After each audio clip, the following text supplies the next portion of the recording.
The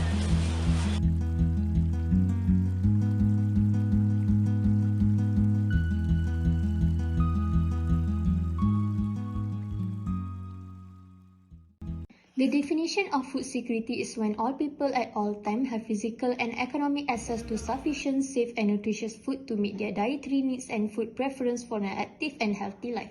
There are four aspects of food security, which are food availability, food access, food utilization and food stability. Food security is important as food is a basis of human right. It safeguards all people's right to live in dignity, free of hunger, food instability and malnutrition. Food also is the basis of community economy. It creates jobs, improves culture, fosters community and promotes public health. Not to forget, food is the basis of health. According to the Global Food Security Index, Malaysia's food security is now ranked 39 in the world. Due to shortage of agricultural products like wheat and chicken, our country is currently experiencing unprecedented food crisis. Moving on to the next challenge Malaysia faces in addressing the issue of food security, which is continuous food waste. Malaysia, as we already know, is a foodie paradise with a wide range of cuisines accessible at all times and in all places. But apart from embracing the abundance of food, we Malaysians have a tendency to overlook the fact that food is wasted to the greatest extent possible. Little did we know that food waste would actually cause a negative impact on the nation's food security. Hence, what tends to happen when we waste food? When food is wasted, extra food must be acquired to accommodate food demand, which has a burden on our food security considering Malaysia imports certain food supplies. In such situation, as a responsible Malaysian, there is a need to reduce food waste and recycle or treat unavoidable food waste in order to conserve limited resources. Therefore, the issue of food wastage must be linked to bigger, more influential efforts to curb it, such as the United Nations Sustainable Development Goals. More precisely, the second target, which is to actively develop zero hunger, emphasized the importance of food security alongside different plans to further demonstrate their joint hopes to provide a better future for our generation, one in which food is easily accessible as oxygen. Lastly, is due to the neglected agricultural sector. Malaysia has spent years in the better off group, which includes countries that perform better than others in terms of food security.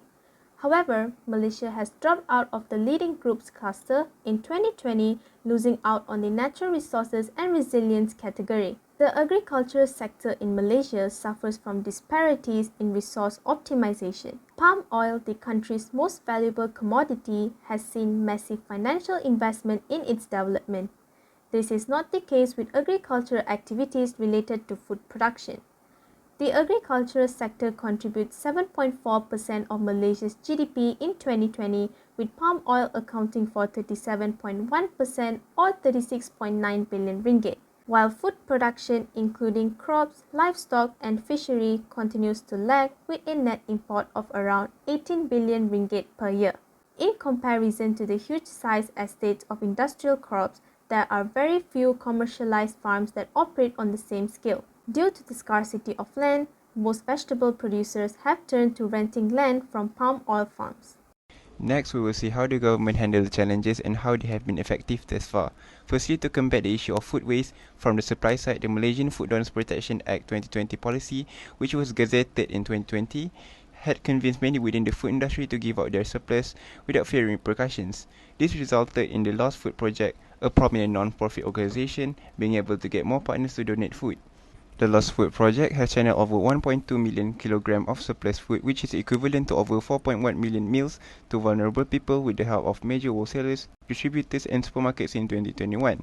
The amount of food rescue is more than triple the amount redistributed to those in need in 2020, which stood at 1.3 million meals. Next, to empower the agriculture sector, the 12 Malaysia Plan have given food security due priority by aiming to develop agro-food's capacity to become a more sustainable, resilient and high-tech industry. The agriculture sector will be intensified by using smart technologies. These initiatives include adopting high-tech agricultural methods including big data analysis, artificial intelligence, Internet of Things, as well as precision equipment such as drones, robotics and sensors at the permanent food production park. For instance, the implementation of the large-scale Smart Field Project or Smart SPB in collaboration with MAFI, Bernas, Kedah State Zakat Board and farmers practices sustainable and high-tech agriculture. Amongst the emphasis that the project imposes are the capability of modern machinery in preserving soil sustainability, the use of multi-application drone technology, and various other good agricultural practices. Following the country's comparably poor performance in the GFSI reading of the year 2020, with ongoing efforts, our country managed to climb up to the 39th ranking placement for the year 2021. With a score of 70.1, the increased score of 5.1 is the highest leap in score amongst all other countries. It is thanks to effective new policies and implementation by the government which are spearheading for this push in our country's food security state. The Malaysian government has also sought to solve the issue of lack of nutritional food accessibility by creating a rehabilitation program for malnourished children. Protein and energy malnutrition are the most common micronutrition deficiencies among Malaysian children. The rehabilitation program for malnourished children, commonly known as the Food Basket Program, was established by the Ministry of Health in 1989 as part of the government's commitment to improve the health and nutritional status of the children. Children aged 6 months to 6 years old who are deemed underweight and from low-income families are eligible to be provided a food basket. They are given meals and multivitamin supplements every month until they recover with a 6-month minimum time of supplementation. The program's aims are to strengthen health and nutritional status through food and micronutrition, supplements and many other necessities. Eligible youngsters could choose from 13 different food baskets with an estimate cost of RM150 each basket. Through the One Azam program, this initiative was enlarged to the poor and vulnerable impoverished families in 2010 under the National Key Results area. Meanwhile, as part of the Government Transformation Program in 2012, this initiative was expanded to locals in Perak, Pahang, Kelantan via the Community Feeding Program and the distribution of food baskets. When we compare our food security with other countries, which in this case will let it be amongst countries of Southeast Asia, we can observe the many differences that we share. Let's take for example as reference for our nation, Singapore and Philippines.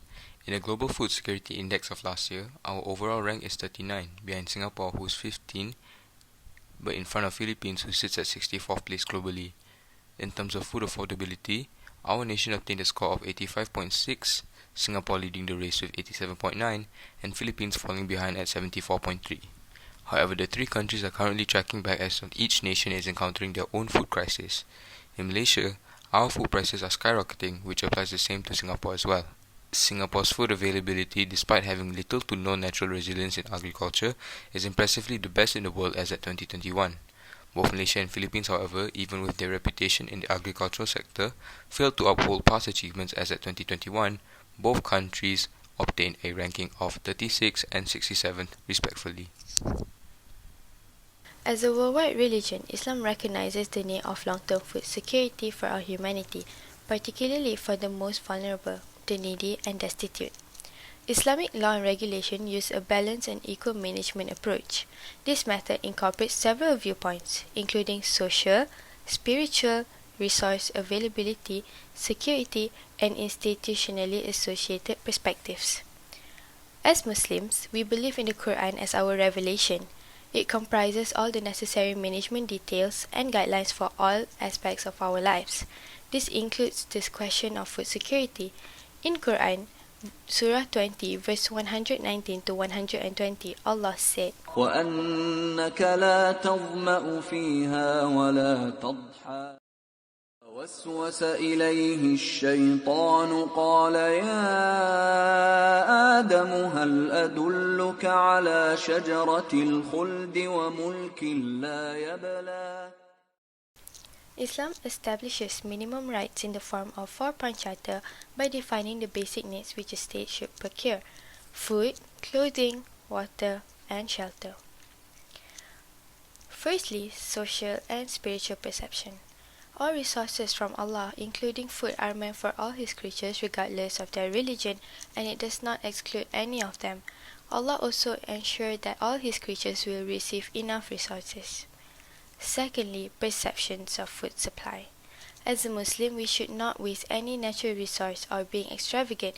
We need to be made use of everything. Muslims should also use the resources given by Allah, such as food, wisely by measuring the quantity intake. Lastly, security perceptions. Allah says in the Quran that He nourishes mankind, prevents hunger, and gives protection and security.